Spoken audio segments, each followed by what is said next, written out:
മെഡിസെപ് പദ്ധതി പൊളിച്ചെഴുതുമെന്നും നിലവിലുള്ള പദ്ധതി ഇൻഷുറൻസ് കമ്പനിയെ സഹായിക്കാനുള്ളതാണെന്നും മുഖ്യമന്ത്രി V D Satheesan. Kerala state police pensions welfares association സംസ്ഥാന സമ്മേളനം ഉദ്ഘാടനം ചെയ്യുകയായിരുന്നു അദ്ദേഹം.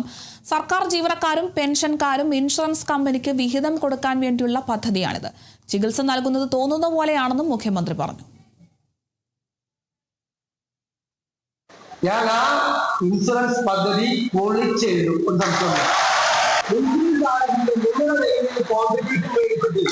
ഇൻഷുറൻസ് കമ്പനി പറയുന്നത് പോലെ അല്ല ഇൻഷുറൻസ് പദ്ധതി നടപ്പാക്കുന്നത്. അത് നെഗോഷിയേറ്റ് ചെയ്ത് ചർച്ച ചെയ്ത് എല്ലാവർക്കും സ്വീകാര്യമായ ഒരു നല്ല ഇൻഷുറൻസ് പദ്ധതി കേരളത്തിലുണ്ടാകും. പത്തനംതിട്ട റാന്നിയിൽ മദ്യപിക്കാൻ പണം നൽകാത്തതിന് അമ്മയെ ആക്രമിച്ച മകൻ റിമാൻഡിൽ. പഴവങ്ങാടി സ്വദേശി ജോബി ജേക്കബ് ജോർജിനെയാണ് റിമാൻഡ് ചെയ്തത്.